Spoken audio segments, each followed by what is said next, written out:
Ah, miren, justamente acá estamos graficando para el agua cómo varía la presión en función de la temperatura. Tenemos tres curvitas, como si fuesen una Y, y tenemos tres regiones bastante marcadas. ¿Qué representa cada una de las curvas estas? O mejor dicho, primero, marquemos nuestras zonas de interés. ¿Qué representa cada color en este gráfico? Los estados de Los agregación. estados. Las Un fases. estado de agregación distinto. Bien, este que tengo por acá, medio amarillito, ¿cuál es? Sólido. Sólido. Muy bien. Por acá tenemos nuestro estado sólido. Este que está por acá, Líquido. Líquido.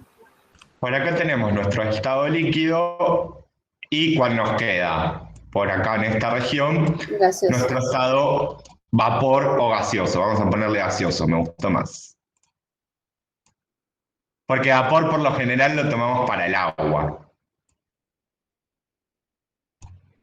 Bien. Entonces tenemos. En realidad, partículas de agua líquida en suspensión. ¿Cómo? O sea, ¿el vapor no son partículas de agua líquida en suspensión o se refiere al agua en estado gaseoso? El vapor se refiere al agua en estado gaseoso. Las partículas líquidas en suspensión pueden ser un spray, por ejemplo. Como el atomizador del alcohol, viste que salen como particulitas líquidas flotando en el aire.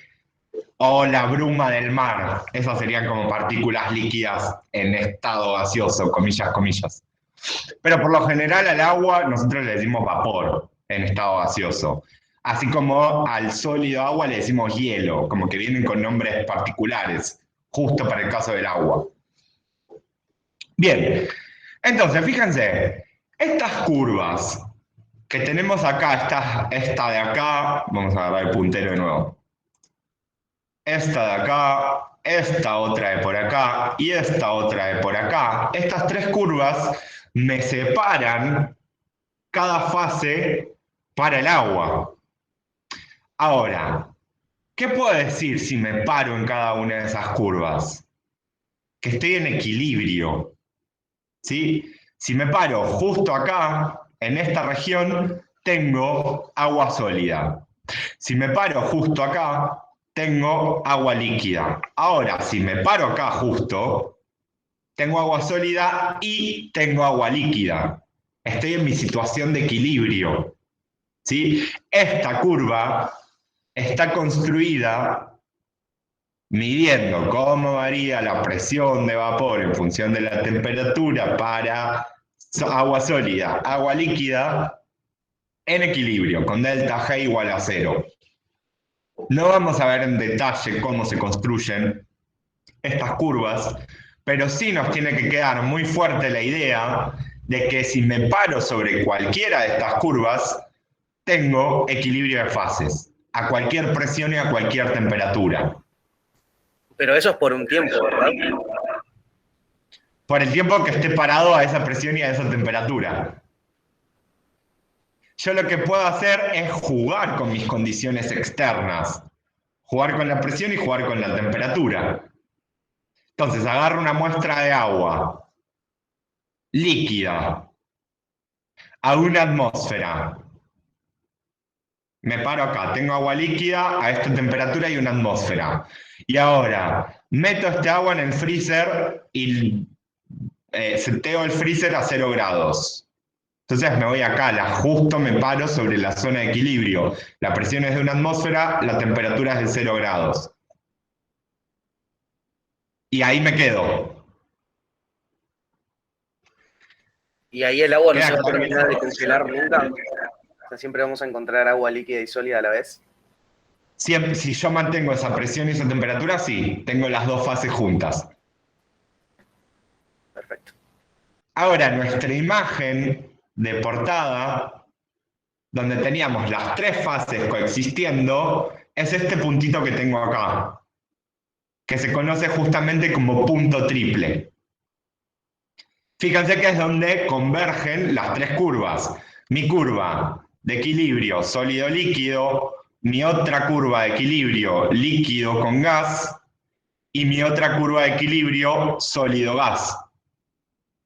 En ese punto y solo en ese punto, es decir, a esa presión y a esa temperatura, puedo encontrar a esta sustancia en sus tres fases en equilibrio.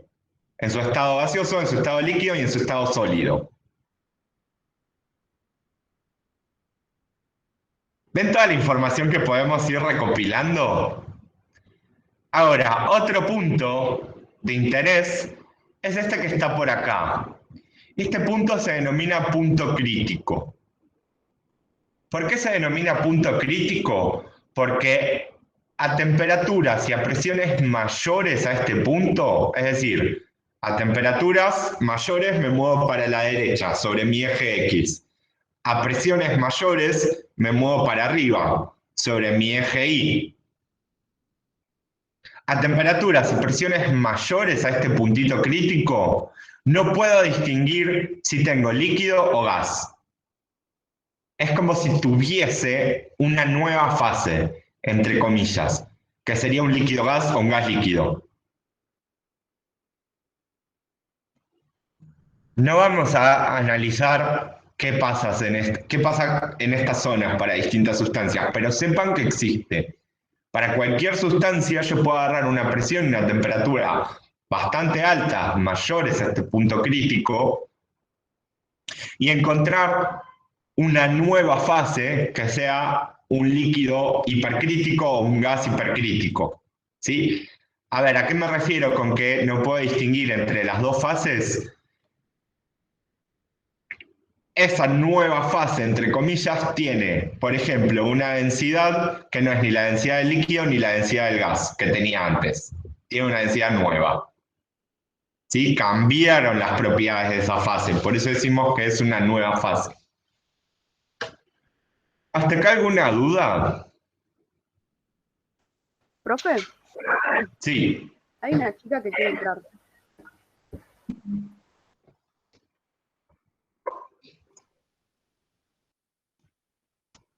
A ver quién es. No hay nadie. Ahí está. Rocío Paniagua, como que llegamos re tarde, me parece. Bien, sigamos.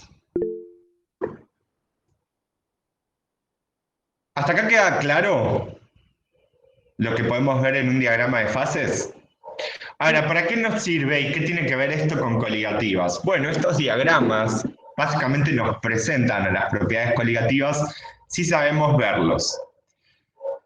Fíjense, nosotros sabemos, para el caso del agua puntual, las temperaturas de cambio de estado, es decir, las temperaturas de equilibrio entre dos fases para el agua. Por ejemplo, ¿cuál sería la temperatura a la cual tengo equilibrio sólido-líquido para el agua? Según lo que 0 dijiste, 0 grados. 0 grados. Pongamos por acá agüita, que va a ser nuestro caballito de batalla. Y yo sé que su punto de fusión lo conocemos que está a 0 grados. ¿En qué temperatura tengo equilibrio líquido-vapor? 100 grados. 100 grados, y ese lo denominamos punto de ebullición.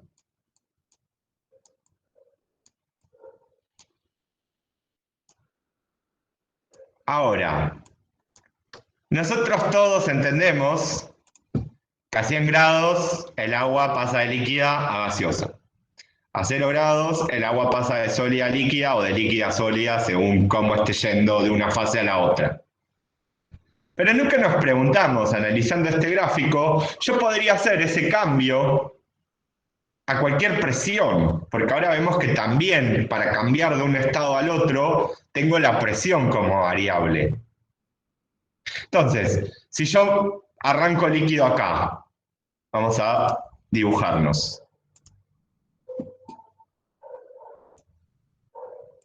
Yo ahora soy una molécula de esta sustancia pura y estoy parado acá. Y de acá ahora me quiero ir a sólido. Si me quiero ir para allá, la temperatura ahora a la cual tengo que transicionar, ¿sí? Mi temperatura nueva de fusión estaría por ahí, cuando me choco a la curva esa de equilibrio. Y lo mismo pasaría con la temperatura de ebullición, estaría por acá, bajando en el eje X. ¿Sí? ¿Por qué? Porque estoy a una presión bajita. Si me voy a una presión mayor, mis temperaturas se vuelven a correr de lugar. Entonces, nuestros puntos de fusión y de ebullición para el agua que conocemos, ¿a qué presión están medidos? La presión estándar, ¿verdad? ¿Una atmósfera? A presión estándar, una atmósfera. Pero no perdamos de vista que por definición necesariamente el punto de ebullición es la temperatura a la cual ocurre el cambio de estado de líquido a gas a una presión dada. ¿Sí? Si me dan cualquier otra presión por fuera de una atmósfera y este gráfico, yo puedo buscar ese punto. Lo mismo para el punto de fusión. Estos datos recolectados para el agua están medidos muy bien a una atmósfera, en condiciones estándar.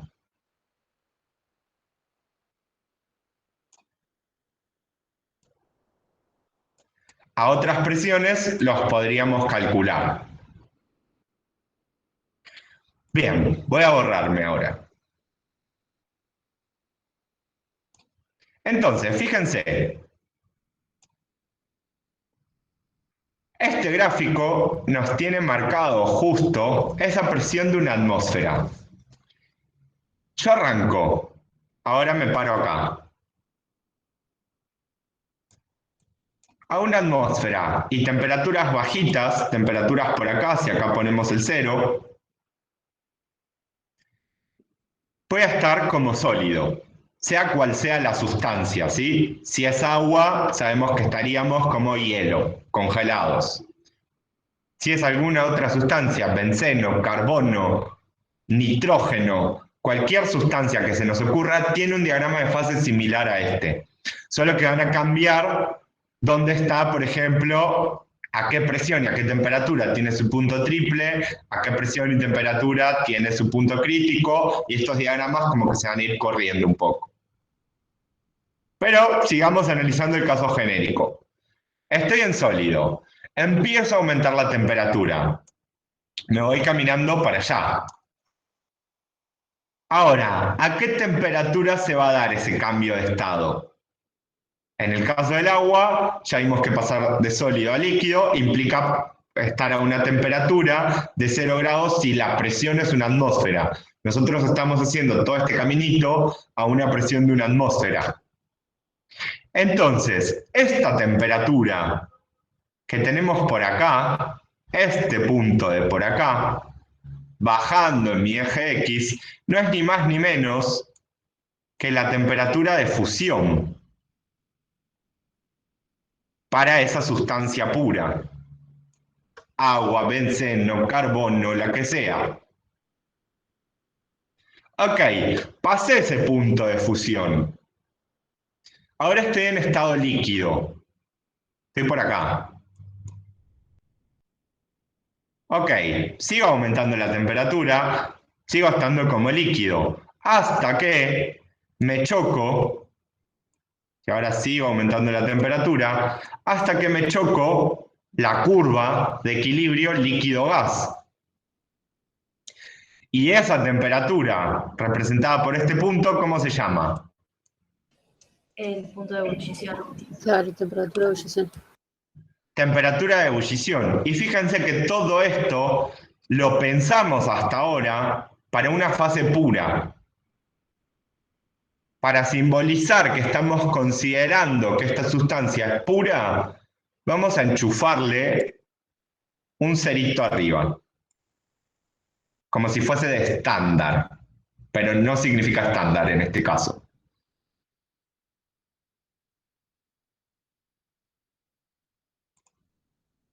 Bien. Ahora, me borro de nuevo. Tuki, tuki.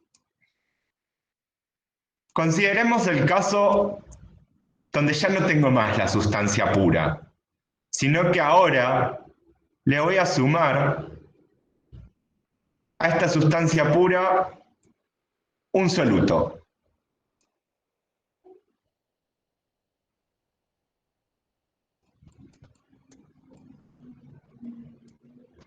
Y todo lo que analicemos en el gráfico para este nuevo sistema, sustancia pura más soluto, es una mezcla.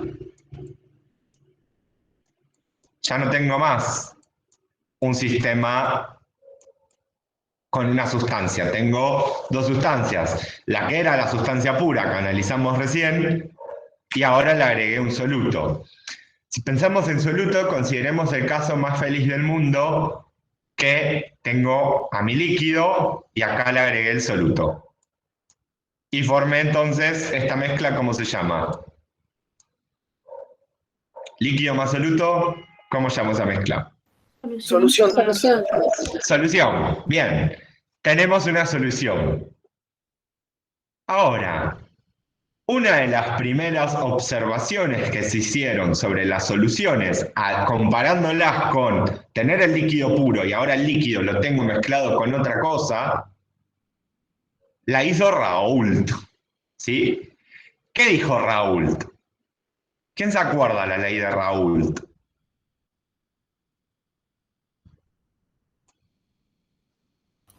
¿Cómo es la pregunta? En el caso de tener un sistema, una solución, donde ya no tengo más el líquido puro, sino que ahora el líquido está metido en una solución. Uno de los primeros tipos que estudió ese comportamiento para los equilibrios de fases se llama Raoult y propuso una ley. Claro. Así que a mayor cantidad de soluto, o sea, a mayor concentración de soluto, esos puntos van a cambiar. ¿Qué quiere decir eso? O sea, ¿qué dijo Raoult? Con sus palabras. Que la presión de vapor de una solución a una temperatura es proporcional a la fracción molar del solvente. Bien, que la presión de vapor de, vamos a ponerlo por acá, la presión de vapor es proporcional a la fracción molar del solvente. Ok, ¿qué me está diciendo esto? La presión que sea que tenga tu solución va a depender de la cantidad de solvente que tenga esa solución, justamente. Pero si vos le agregaste un soluto a tu líquido puro, ese líquido necesariamente va a tener una fracción molar menor a la que tenía antes. ¿Me siguen? Sí, sí. ¿O no? Entonces, en otras palabras, la presión de vapor va a bajar. Ya no vas a tener la presión que tenías como sustancia pura, mi ciela. Ahora, si te mezclaste con algún soluto, bueno, tu presión baja. ¿Cómo podemos representar eso en el diagrama de fases? Fíjense, yo voy a graficar, perdí el mouse, por acá. Yo voy a graficar ahora mi eje presión más chiquitito. ¿Cómo sería mi eje presión? Se me va a correr toda esta curva. Ya no vale la negra, sino que ahora esta curva se modifica por acá. Hasta acá. Sí, vale lo verde, vamos a hacerlo más violento.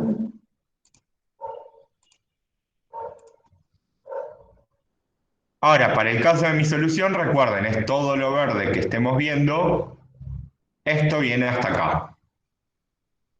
Para el caso del sólido y el líquido, esto hace lo mismo. Disminuyen esas presiones. Le podemos demostrar matemáticamente a esto de 1000 maneras. Esas 1000 maneras nos van a llevar un par de derivadas integrales.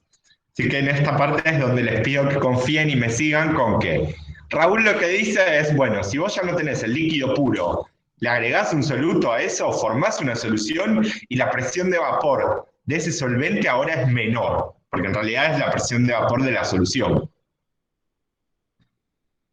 ¿Qué era la presión de vapor? La presión justamente que ejerce el vapor en equilibrio con el líquido puro a una dada temperatura. Sí, si hablamos de presión, necesariamente ya sabemos, de gases ideales, tenemos que considerar un factor temperatura también. ¿Hasta acá me siguen? Sí. Bien, ¿con qué quiero ir con todo esto? Ya voy a llegar. A lo que quiero ir con todo esto es que si Raúl nos dice, ok, si vos tenés una mezcla, va a bajar la presión de vapor de tu solución. Necesariamente. Y ya lo vimos que se corre el gráfico. Ahora, si baja la presión de vapor, se me corrieron las curvas de coexistencia a distintas temperaturas. Es como que se me abrió un poco el paraguas ahora. Entonces, fíjense que si soy una solución, ahora mi temperatura de fusión la tengo por acá. Si bajo desde acá. Creo que hay algunos compañeros que están queriendo entrar a la sala. Ay, qué densos.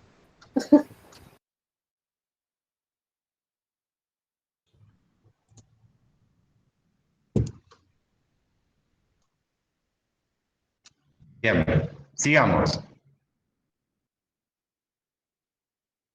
Esto está verde. Si ahora soy una solución, esta temperatura de equilibrio sólido-líquido la voy a tener un poquito más baja, ¿sí? Por acá. Y esta temperatura de fusión vamos a llamarla Tfus o TF o TC, como ustedes quieran, ¿sí? Pero lo importante es, primera observación, es verde, no es roja. Segunda observación, no tiene el cerito arriba. ¿Qué significa el cerito? Que era pura. Que era pura. Ahora, al no ponerle el cerito, estamos diciendo ya no es pura. Es una solución. O es una mezcla. Bueno, eso no me deja borrar. Fíjense, por otro lado, que me pasa algo parecido con mi punto de ebullición. ¿Sí? Mi punto de ebullición ahora lo tengo a una temperatura más alta. ¿Todo por qué? Porque ya no tengo una sustancia pura, sino que tengo una mezcla. Entonces, el punto de ebullición aumentó. El punto de fusión disminuyó.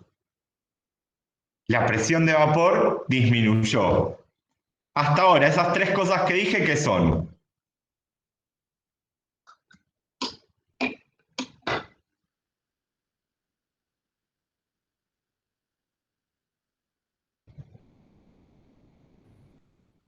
Son los puntos en donde cambia el estado. Bien. Las temperaturas estas o los puntitos resaltados que tenemos por ahí son los puntos donde esta sustancia cambia de estado. Y vimos cómo cambia de estado si la sustancia es pura, serían los puntitos rojos.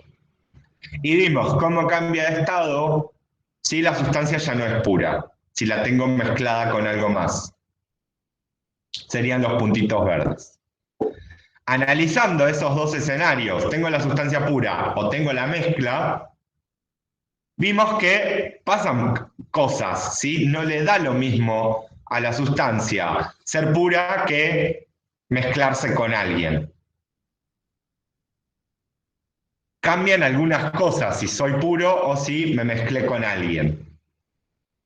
Esas cosas que cambian, nosotros las conocemos como propiedades coligativas.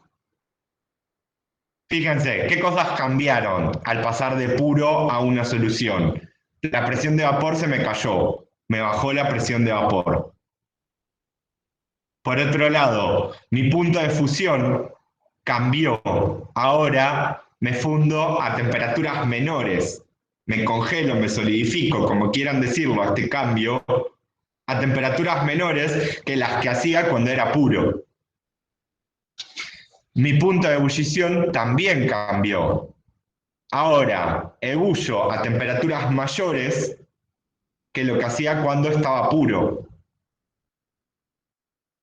Disminuyó la presión de vapor, disminuye el punto de congelación, aumenta el punto de ebullición. Estas tres son propiedades coligativas. ¿Estamos de acuerdo con eso? Sí, sí. Sí, sí. Bien. Una observación extra por fuera de coligativas, que es lo que nos concierne, les quería mostrar que este mismo diagrama para el caso del agua, ¿sí? Donde acá teníamos nuestra región sólida, acá la líquida, acá la gaseosa, nos permite explicar también por qué, por ejemplo, podemos patinar sobre hielo. Y acá es donde todos dicen, ¿what? ¿Qué tiene que ver esto con química? Pero la química nos sirve para explicar un montón de cosas, ¿sí? Sobre todo la química estudia el comportamiento de la materia. Nuestra vida está conformada por materia. Entonces con química podemos explicar un montón de cosas y analizar y poder predecir y todo lo que ya sabemos hacer de la unidad anterior y vamos a seguir aprendiendo. En este caso nosotros decimos, bueno, para patinar por el hielo y adquirir una rápida velocidad y adquirir destreza y equilibrio como hacen en los Juegos Olímpicos o Paralímpicos, necesitan deslizarse rápido sobre esa superficie de hielo. Yo si quiero patinar sobre el piso con mis zapatillas comunes y corrientes, no puedo. El piso no me permite deslizarme, por más que lo encere, lo limpie, lo barra, lo lustre, no puedo. Si me pongo unos rollers, funciona la cosa, pero tampoco me deslizo tanto como si estuviese patinando con estos patines sobre hielo. ¿Por qué? Fíjense, yo acá tengo en el hielo justamente agua sólida. Consideremos esta presión. No quiero ese color. Estamos parados, si lo miramos desde el punto de vista del hielo, superficie, estamos parados en esta región. Ahora, estos patinadores de los Juegos Olímpicos, ¿a qué presión están?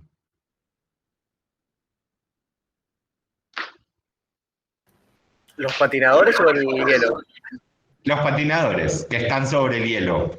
Todo el conjunto. Bien, está en una presión atmosférica cercana a una atmósfera, ¿sí? A la que nosotros también experimentamos. Entonces, están por acá.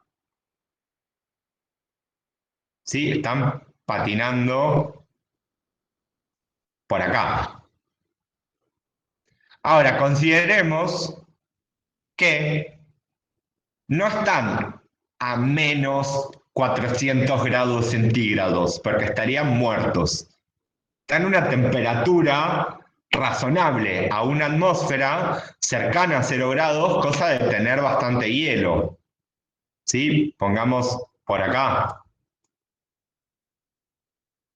Más o menos, si a este punto lo definimos como 0 grados, este de acá, menos 5 grados, como mucho. ¿Sí? Donde está nuestro patinadorcito patinando con frío. ¿Hasta acá vamos bien? Sí, Sí, re bien.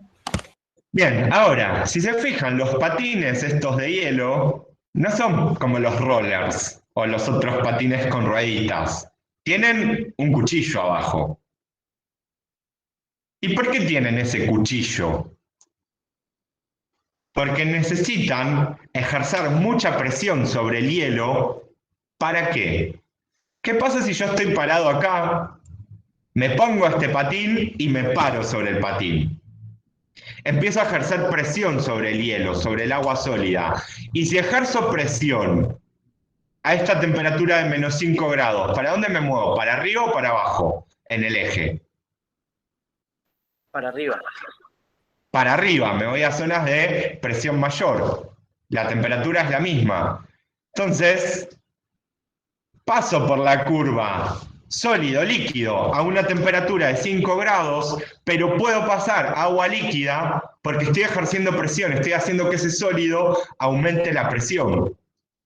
Entonces, joya, en esa región que quedó poco feliz marcada en azul, en la región donde está el patín presionando el hielo, tengo agua sólida y agua líquida. Tener esa combineta agua sólida y agua líquida me favorece a deslizarme mucho más rápido que tener agua sólida. Si ustedes sacan un hielo del freezer y lo tocan, en vez de deslizarse, lo más probable es que se les quede el dedo pegado. ¿O no? Cuando está muy, muy congelado el hielo que saco para hacerme un fernet. Sí, me quedo pegado, o sea, no se me desliza. Necesito tener un poco de agua también para que se pueda recién deslizar ese hielo y se me resbale. O lo quiero descongelar de la cubetera. ¿Qué hago? Lo paso por la canilla un rato y recién ahí intento sacar los hielos de la cubetera. ¿O no? La otra es, la extrema, lo rompo con algo. Con un cuchillo lo voy cincelando o agarro en un trapito y lo golpeo contra la mesada para poder romper esos bodoques de hielo. ¿Por qué estamos haciendo esos golpes? Para aumentarles la presión a la misma temperatura y que ahora parte de ese hielo sólido se pase a hielo líquido. Y ahí ya al tener las dos fases, no tengo un hielo súper sólido, ni tengo agua completamente líquida. Tengo las dos. Eso le cambia las propiedades a mi sistema, como lo sabemos cotidianamente. ¿Quedó claro este ejemplo? Sí, re claro. Buenísimo. Bien, para que no queden todos los temas que venimos viendo en la materia como tengo que hacer esta cuenta, tengo que aplicar esta fórmula, tengo que hacer esto, tengo que hacer lo otro, y si no también podemos comprender un poco más toda la información que podemos sacar de cada uno de estos temas. Pasemos ahora entonces, que ya estuvimos charlando bastante en esta puesta en común sobre equilibrio de fases, a lo que nos compete, a nuestras propiedades coligativas que mencionamos hace un ratito. ¿Qué eran las propiedades coligativas? Por definición, son propiedades de una solución, por lo general diluida, me aclaran entre paréntesis. Para nosotros, si el ejercicio se trata de coligativas, a priori vamos a considerar que la solución es diluida, que se cumplen bien las propiedades coligativas, ¿sí? Pero tengan por ahí en algún lugar del cerebro que no siempre se cumplen bien estas propiedades coligativas. Si mi solución es muy concentrada, no puedo decir mucho. Por ahora, todo lo que estudiemos valen propiedades coligativas. Bien, estas propiedades coligativas tienen de característico que dependen únicamente de quién es el solvente, pero no de quién es el soluto. Y solo del soluto me va a importar no qué soluto tengo, sino qué concentración de soluto tengo. Y quien me va a definir la propiedad va a ser principalmente el solvente que esté usando en esa solución. ¿Queda clara esta distinción? Sí, sí. Bien, ahora, ¿cuál fue nuestra propiedad coligativa en nuestro diagrama de fases que nos sirvió para dar el pie y explicar otras propiedades coligativas? ¿Cuál fue la primera de todas?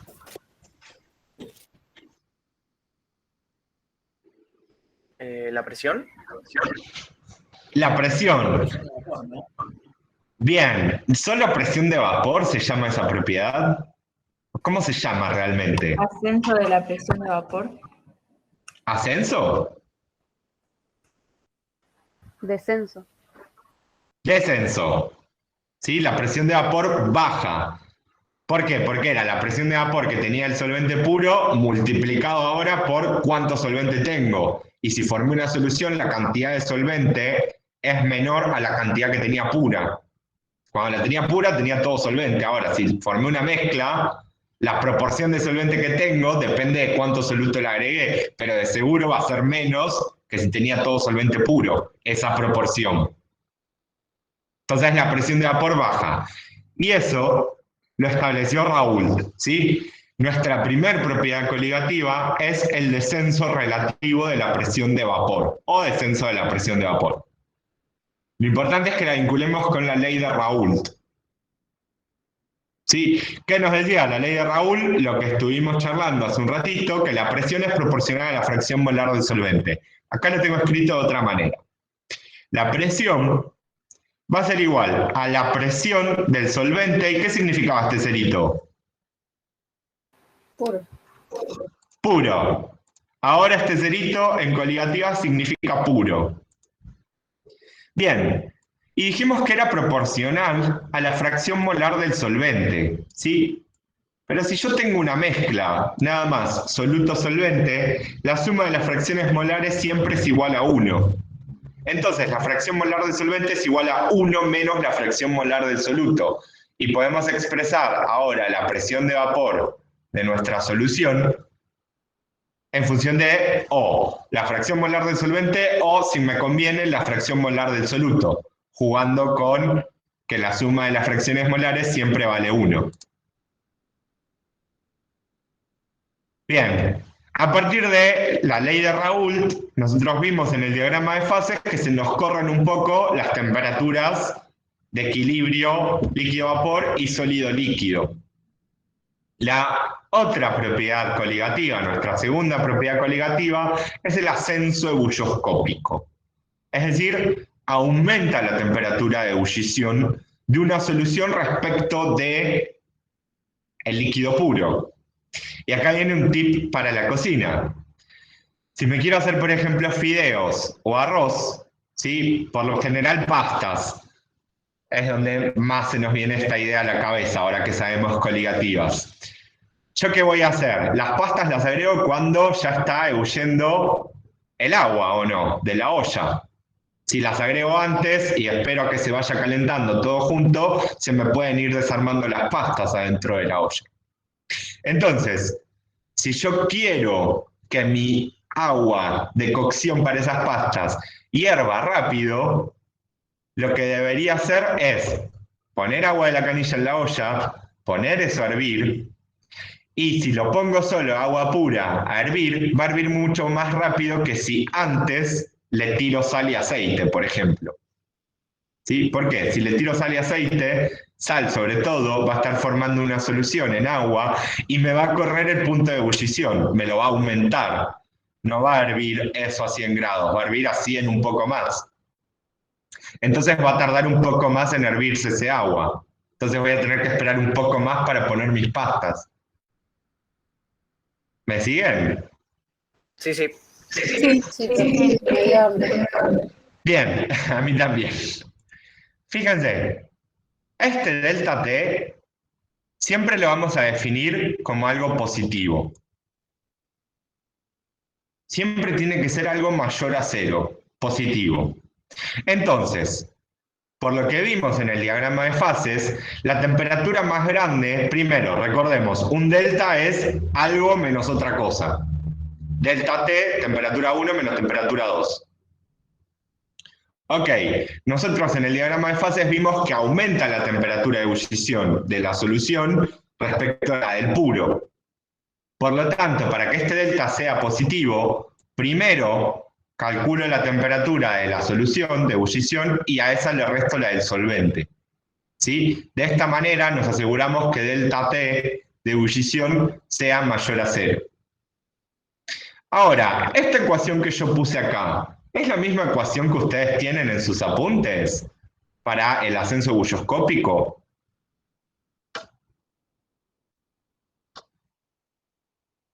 ¿Es la misma o no? No, ¿verdad? Hay como una cosa un poco complicada por acá. Pero no se asusten, todo esto que tenemos acá no es ni más ni menos. ¿Cómo? Que eso es K, ¿no? Esta es nuestra constante ebulloscópica. No solamente K, Kev. Vamos a ponerlo por acá. Todo esto es Kev. ¿M qué es? Molalidad. La molalidad. Molalidad. Moles por kilo. ¿Sí? Moles de soluto por kilo de solvente, no de solución. EI es un factor de Van 't Hoff que me sirve para solutos iónicos, ¿sí? Si se disocian o no se disocian. Si mi soluto no es iónico, no se va a disociar, por lo tanto I vale 1 por lo general. Ahora, fíjense, KF tiene un montón de cosas metidas en el medio. Tiene R de los gases, masa molar del solvente, una temperatura, cerito, es decir, una temperatura de ebullición para el solvente puro elevada al cuadrado, un número 1000 y un delta H de vaporización del solvente puro. KF trae toda la información de quién es el solvente, en su delta H de vaporización y en su masa molar y en su temperatura de ebullición. ¿Sí? Por eso decimos, primero y principal, cada constante bulloscópica depende del solvente, es característica del solvente. ¿Por qué? Porque implícita trae toda esta información termodinámica del solvente. Por otro lado, las propiedades coligativas dependen de quién es el solvente y no de quién es el soluto. El soluto solo me importa la concentración. ¿Dónde vemos la dependencia de la propiedad coligativa ascenso bulloscópico con el solvente? En la constante bulloscópica. El soluto, cuál sea, no me importa, solo me va a importar qué molalidad tiene esa solución. ¿Vamos bien hasta acá? Sí, sí. Sí. Bien. Como para cerrar un poco todas las ideas que vimos en el teórico de la semana pasada. Nuestra otra propiedad coligativa era el descenso crioscópico y también pasa algo parecido con el ascenso bulloscópico, pero no tan parecido. Fíjense, nosotros siempre queremos definir al delta Tc mayor a 0, ¿sí? 0 grados centígrados. Entonces, en este caso, si vamos para atrás, un toquecín, acá, la temperatura de fusión de la solución es menor que la temperatura de fusión del solvente puro. Ahora volvemos. Entonces, para que el delta T de crioscópico, de fusión, de congelación, de solidificación, como lo quieran llamar, siempre y cuando todos sepamos que con esa palabra estamos hablando del mismo cambio líquido-sólido, este delta T lo tengo que calcular como la temperatura de fusión del solvente menos la temperatura de fusión de la solución, para que siempre me quede positivo. Pensemos en el caso del agua. En el caso del agua, ¿cuánto vale la temperatura de fusión del solvente puro?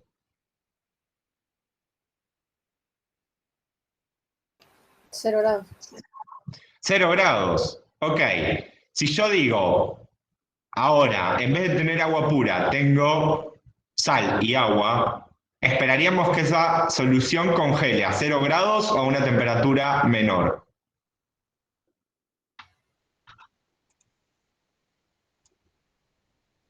Menor.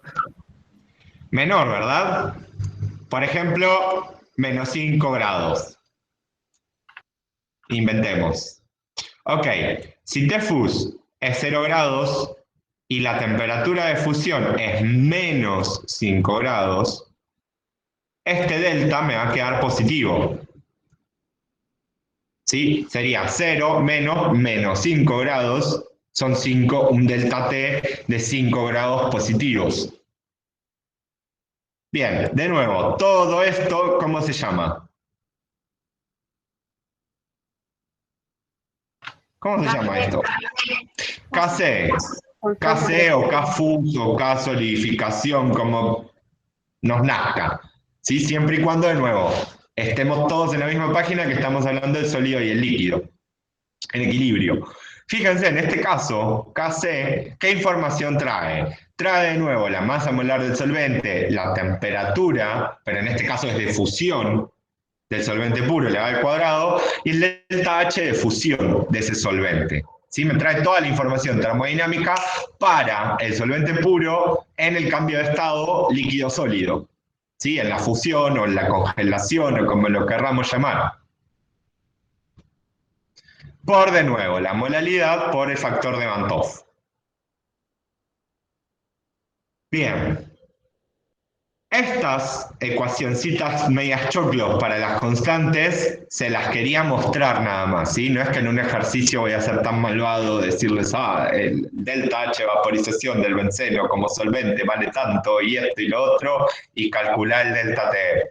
No, les voy a dar la constante que necesitemos nada más, ¿sí? Profe, Sí. no me queda claro, porque en la diapositiva no estaba, y bueno, justo apareció en el ejercicio de hoy en el foro, puntualmente en el ejercicio 1,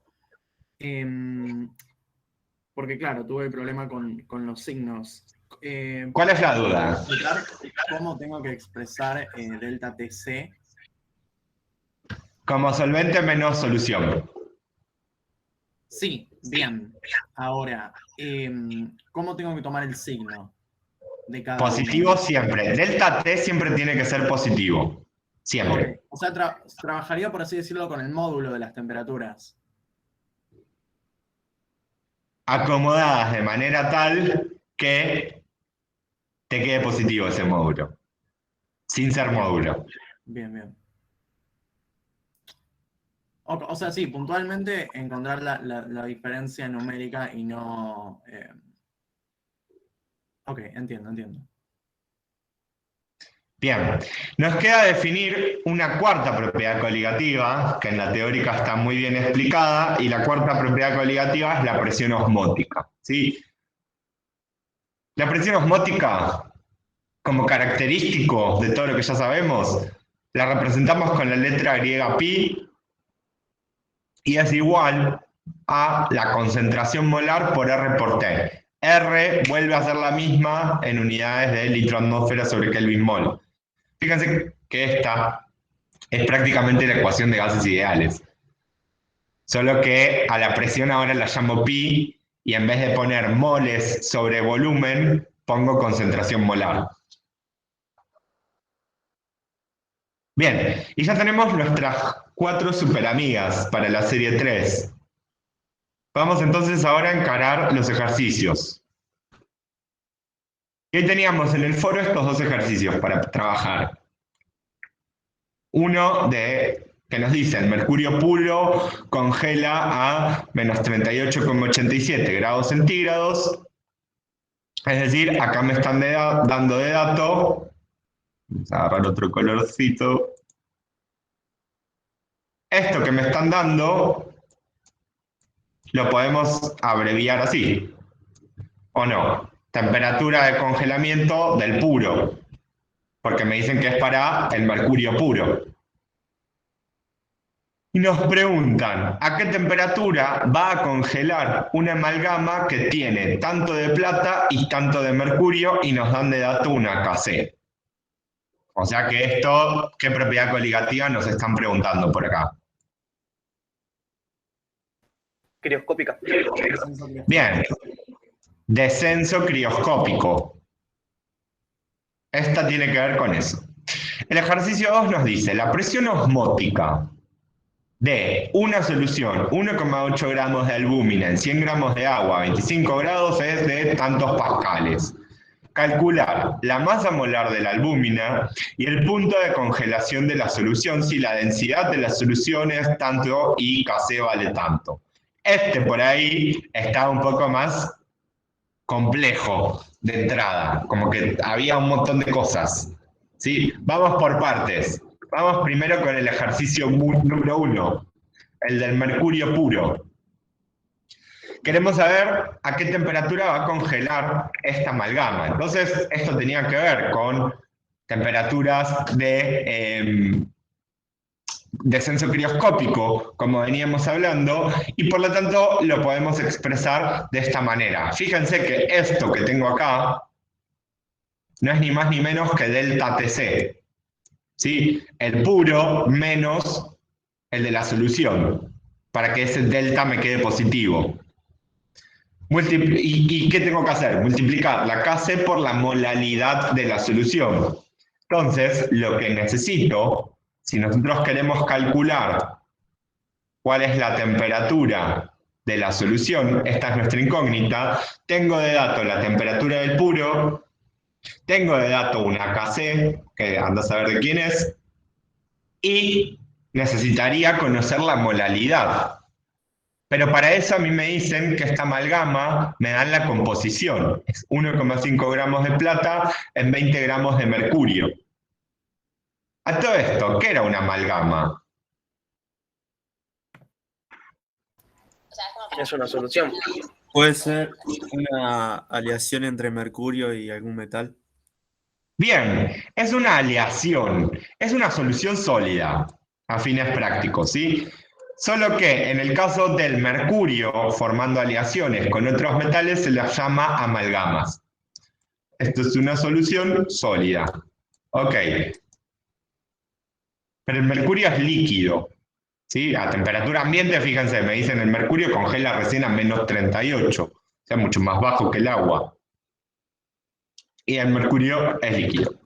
Entonces, bien, para eso voy a usar estos datos que me dan de la composición de la solución. Y fíjense que me dicen, tenés 1,5 gramos de agua en 20 gramos de mercurio. ¿Quién es el solvente acá, en esta solución? El mercurio. El mercurio. El mercurio. El mercurio, ¿sí? ¿Por qué? Porque es el que tengo en mayor composición. Tengo 20 gramos contra 1,5. Entonces la plata es nuestro soluto. Bien, con este dato tenemos que ver ahora cuántos moles de plata tenemos por kilo de mercurio. Y esto es una regla de 3. Sí, si 1,5 gramos de plata los tenemos en 20 gramos de mercurio, en 1000 gramos de mercurio voy a tener 75 gramos de plata. Pero yo no quiero gramos, quiero moles. ¿Cómo paso masa de plata a moles de plata? Divido por masa atómica relativa. Bien, uso la masa molar de la tabla periódica, ¿sí? O la masa atómica, como la querramos llamar. Y con eso llegamos a que la molalidad de la solución, esta que nos plantean, es de 0,695 molal, ¿sí? Lo cual sería más correcto escribirlo como mol por kilogramo. Pero podemos hacer un poco de abuso de notación en esta parte y escribir una M chiquitita nada más, para usarla como unidad y para usarla como incógnita. Bien, entonces ya tengo la molalidad. Ahora simplemente reemplazo en nuestra ecuación de descenso crioscópico, ¿sí? La misma que tengo arriba, igualo todos los datos que ya tenemos. La constante Kc que nos dan es para el mercurio, justamente porque es nuestro solvente, multiplicada por la molalidad va a ser igual al delta Tc, esto que tengo por acá. ¿Sí? Y fíjense que el delta Tc lo definimos como la temperatura del puro menos la de la solución. Entonces, la del puro la tengo de datos, son estos menos 38,87 grados centígrados. Ahora, tengo que despejar de acá la temperatura de la solución. Para eso, puedo pasar este término menos T para el otro lado y todo este término pasarlo restando para el otro lado. ¿Sí? Y llegamos a un valor de temperatura para esta solución de menos 65,89 grados centígrados. Es decir, bajó bastante. Profe, perdón que insista con esto, pero bueno, es fundamental para poder llegar al resultado correcto en este ejercicio. A ver, en la teórica, lo que nos dijeron es que delta T de ebullición, o sea, ascenso bulloscópico, es la temperatura de la solución menos la temperatura del solvente puro, ¿no? Ahora, esto siempre va a ser así y siempre para descenso crioscópico el delta T va a ser la temperatura o el T0 menos T, por así decirlo. Sí, porque delta lo definís positivo. Bien. Okay. A ver, ¿qué quiere decir eso? Yo siempre voy a hacer una cuenta de un lado de ese delta, que es Kx, pongámosle, ebullición o crioscópica, por molalidad. La molalidad es una concentración expositiva. K es una constante positiva en todos los casos. Entonces, este término es mayor a 0. Y ahora, esto tiene que ser igual a un delta t. Ok, entonces, si el lado izquierdo es positivo, esto también tiene que ser positivo, independientemente de cuál sea la propiedad coligativa que estemos viendo, si es el ascenso ebulloscópico o si es el descenso crioscópico. Ahora, ahí es donde hago uso de que conozco el nombre de la propiedad coligativa. Ok, es ascenso ebulloscópico. ¿Qué me está diciendo eso? Que la temperatura de la solución es mayor, ascendió, respecto a la del solvente. Entonces, si lo miramos en un eje de temperaturas, ¿sí? Si me grafico por acá la temperatura, esta es la temperatura del puro, la temperatura de la solución está por acá. Lo vimos en el diagrama de fases también, ¿sí? Está a valores mayores. Por lo tanto, para que hacer ese delta T me quede algo positivo, tengo que hacer el de la solución menos el más chiquito, que es el del solvente. Con ese delta T creo que vas bien. Me parece que el otro es el delta T que está un poco challenge. El otro delta T, ¿cómo se llama? Descenso crioscópico. Está bien. Ok. Pasando con un Baja la valor temperatura sí. de la solución respecto de la que tenía el solvente. Ok, si esta es la temperatura del puro, la temperatura de la solución ahora está por acá atrás. Si yo quiero que este delta me quede positivo, tengo que hacer el del solvente menos el de la solución. O sea, para que lo veas como en las grafiquitas.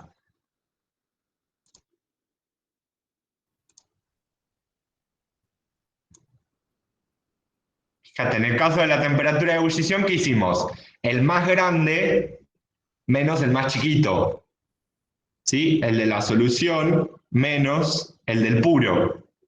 En el caso de... ya me di cuenta. Bueno, media pavota después de toda la pregunta, pero no me estaba dando cuenta. No, no hay problema, es que es algo donde la mayoría se tara.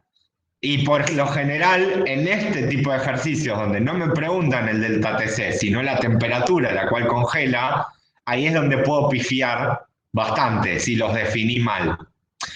Pero tengan en claro cuál es el nombre de la propiedad coligativa. Es descenso crioscópico. Ok, entonces la temperatura me tiene que dar más chica que esto, de la solución. ¿Sí? Tiene que ser necesariamente más bajita que la del puro. Después me arreglo con los signos.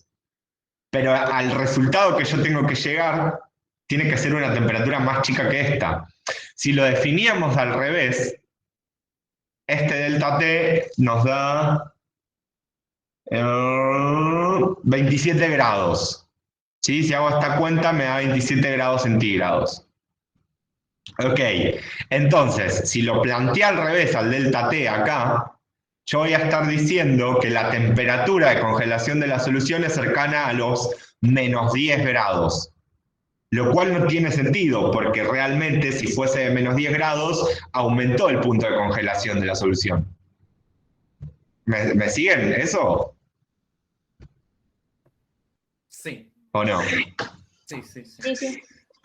Bien, por eso les digo, siempre seamos críticos con los valores a los cuales llegamos.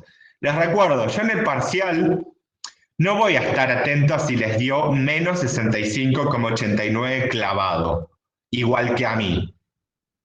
Yo voy a estar atento a todo el procedimiento y al razonamiento que ustedes hacen al resolver el ejercicio. Si en vez de menos 65,89 les dio menos 67,14. Está bien, hay algún tema de números alrededor, hay algún tema de redondeos por acá, pero el resultado tiene sentido, está más o menos en el orden de lo que a mí me da, y además baja el punto de congelación de la solución como esperamos. ¿Pasamos al siguiente? Sí, profe. Sí. Bien. Este es un poco más interesante. El de la presión osmótica de esta solución 1,8 gramos de albúmina. ¿Alguien sabe qué es la albúmina? No sé bien qué es, pero es algo que se encuentra en la sangre. Bien, Es una proteína, me parece. Una fracción de la proteína. bien. A fines prácticos es una proteína o algo parecido a una proteína, un péptido. ¿Sí? Bien. Esta albúmina, esta solución está formada por albúmina y agua a 25 grados y nos dan de dato su presión osmótica. Y nos piden a partir de esa presión osmótica calcular la masa molar de este péptido, de esta albúmina, de esta proteína, y el punto de congelación de la solución. Y nos dicen además que la densidad de esta solución es de 1,08 gramos por mililitro y Kc es de 1,86 grados centígrados sobre molar. Bien, vamos por partes. Presión osmótica. Presión osmótica ya vimos. Era la concentración molar por R por T. Ok, yo lo que hice fue empezar a despejar de acá, jugar con esta molaridad para ver dónde me aparece como incógnita la masa molar. ¿Sí? Nosotros sabemos que por definición la molaridad son moles por volumen, por R por T, todo lo demás. Ahora, los moles los puedo definir como masa sobre masa molar. Ustedes ven que siempre todo esto, vamos a resaltarlo, masa molar es esto ahora. Y ahora masa molar lo sigo transformando y es todo esto.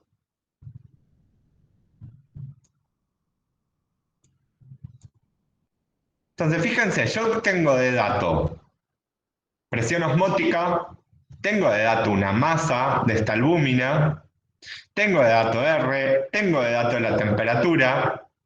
Para conocer la masa molar me faltaría conocer el volumen de la solución. Acá lo tenemos despejado y más lindo. La masa molar, si la quiero despejar ahora y poner en función de los otros tipos, la masa la tengo de dato, la presión la tengo de dato, R lo tengo de dato, T lo tengo de dato, lo único que necesito conocer, perdón, es el volumen de esta solución. Y para eso vamos desmembrando cada dato que tenemos. El primero de todos es que nos dicen que la presión atmosférica, osmótica es de 102.258 pascales. Yo, para poder usar la formulita de presión osmótica, necesito que la presión esté expresada en atmósferas, porque R trae las unidades de atmósferas de presión. ¿Sí? Entonces, con esta equivalencia de que una atmósfera son 101.325 pascales, transformamos la presión osmótica de pascales a atmósferas. ¿Sí? Es un cambio de unidades de presión esto. Y llegamos a este valor de presión osmótica. Ok, genial. Ahora, como les comentaba, el volumen de esta solución tiene que estar expresado en litros. ¿Sí? Recordemos, por definición de molaridad, el volumen va expresado en litros. Pero nosotros tenemos de dato la densidad de esta solución y su masa. La densidad me dicen que es de 1,08 gramos por mililitro. La masa de la solución me la están dando de manera implícita. Me dicen, tenés 1,8 gramos de soluto en 100 gramos de solvente. Eso en total son 101,8 gramos de solución. ¿Hasta acá vamos bien? Sí. Entonces, podría calcular ahora cuál es el volumen de esta solución donde tengo esta masa de 1,8 gramos por mililitro. Y densidad, recordemos, es masa sobre volumen. Acá les puse la otra densidad para que consideremos. Densidad podía ser delta o podía ser la letra griega rho, la que ustedes quieran. Siempre y cuando nos quedemos de acuerdo en que es masa sobre volumen. Despejo el volumen de acá, y esto es igual a la masa, el volumen de la solución va a ser igual a la masa de la solución sobre su valor de densidad. Ok, masa de solución la que determinamos antes. Densidad de solución era el dato. Calculo el volumen de solución, donde tengo los 1,8 gramos de soluto. Pero ese volumen lo quiero en litros para poder meterlo dentro de esta ecuación. Ok, ya conseguí el volumen en litros. Meto todo ese choclo en las unidades que corresponden adentro de la ecuación para despejar la masa molar. Sí, fíjense que se me cancela todo lo que se tiene que cancelar. Bueno, me quedaron un poco chingados. Se me despeja las atmósferas de R con las atmósferas de la presión. Los Kelvin de R con los Kelvin de temperatura. Los litros de R con los litros de la solución. Y me quedan únicamente gramos y mol. Y yo lo que quería calcular era una masa molar. Con lo cual tiene sentido que me sobrevivan las unidades gramo y mol.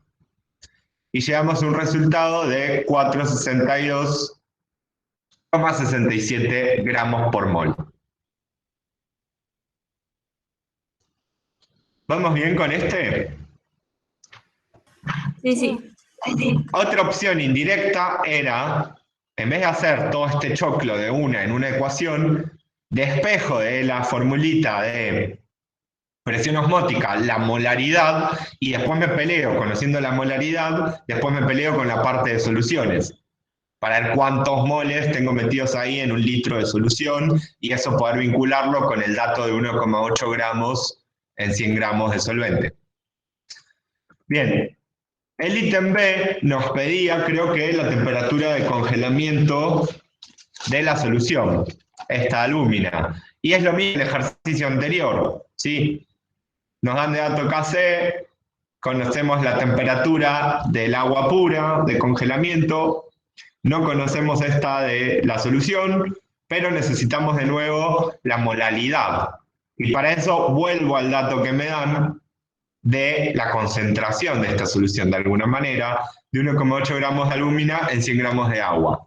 Ok, calculamos la molaridad, es decir, a partir de este dato, me fijo qué masa de albúmina tenemos en 1000 gramos de agua, con la masa molar que calculamos hace un rato, llegamos a que la molaridad de esta solución es de 0,0389 moles por kilo. Ok, ahora me meto de nuevo en la ecuación de descenso crioscópico, ¿sí? Reemplazo con valores, con esta molaridad, fíjense, pongo de dato la KC, pongo de dato la temperatura de congelamiento del puro. Y con esto podemos despejar rápido la temperatura de congelamiento para esta solución, que es de menos 0,072.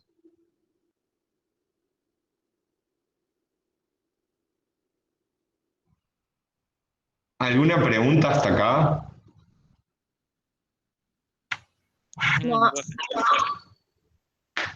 Bien, de nuevo, puedo calcular, en vez de meterme con esta parte de una, puedo poner un delta TC acá, ¿sí? Que en este momento, en este ejercicio no lo calculé. Sería KC por M. Ese delta, bueno, ¿qué pago? Nos da 0,072 grados centígrados, ¿sí?